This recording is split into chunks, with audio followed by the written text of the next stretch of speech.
নিজের ফেসবুক অ্যাকাউন্টে শেয়ার করা ভুয়া তথ্যের সেই পোস্ট সরিয়ে নিলেন সাবেক প্রধানমন্ত্রী শেখ হাসিনার ছেলে সজীব ওয়াজেদ জয়। বুধবার ২৬ ফেব্রুয়ারি রাতে তিনি পোস্টটি সরিয়ে নেন।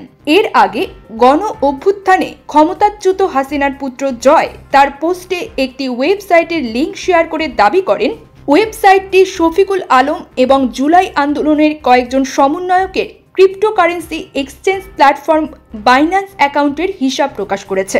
তবে ওই ওয়েবসাইটের বিশ্বস্ততা নিয়ে সামাজিক যোগাযোগ মাধ্যমে অনেকেই প্রশ্ন তোলেন। কেউ কেউ ভুঁইফোর বলেও আখ্যা দেন ওয়েবসাইটটিকে।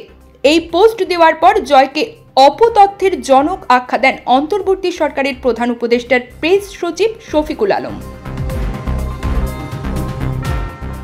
জয়ের ফেসবুক পোস্ট শেয়ার করে শফিকুল আলম লেখেন, অপতথ্যের জনক ও ডিজিটাল লুট মাস্টার আমার সম্পর্কে সম্পূর্ণ ভুয়া ও মন গড়া খবর ছড়াচ্ছেন।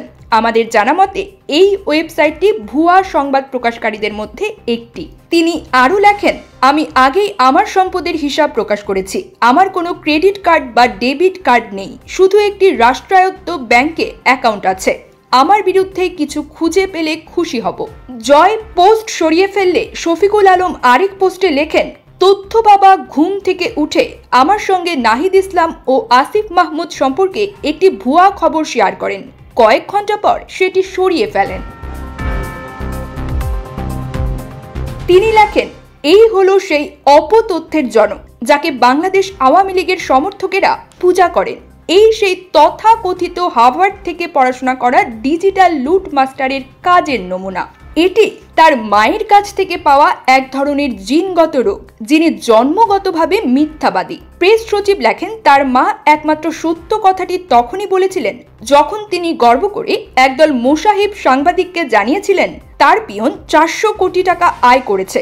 ওই কোটি টাকার পিয়নের অবৈধ সম্পদের তদন্ত শুরু হলে দেখা যায় তিনি আসলে ৬৩০ কোটি টাকারও বেশি অর্থ কমিয়েছেন। জানা যায় ২০২৪ সালের ২০ নভেম্বর চালু হওয়া সাইটটিতে ২৩টি নিউজ আছে, যার প্রায় সবগুলো বর্তমান সরকারের বিরুদ্ধে করা।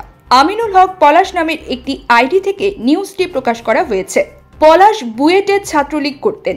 দেশের একটি গোয়েন্দা সংস্থায় চাকরি করা পলাশ বর্তমানে যুক্তরাজ্যের রাজনৈতিক আশ্রয়ে আছেন। News desk, UKBD Times.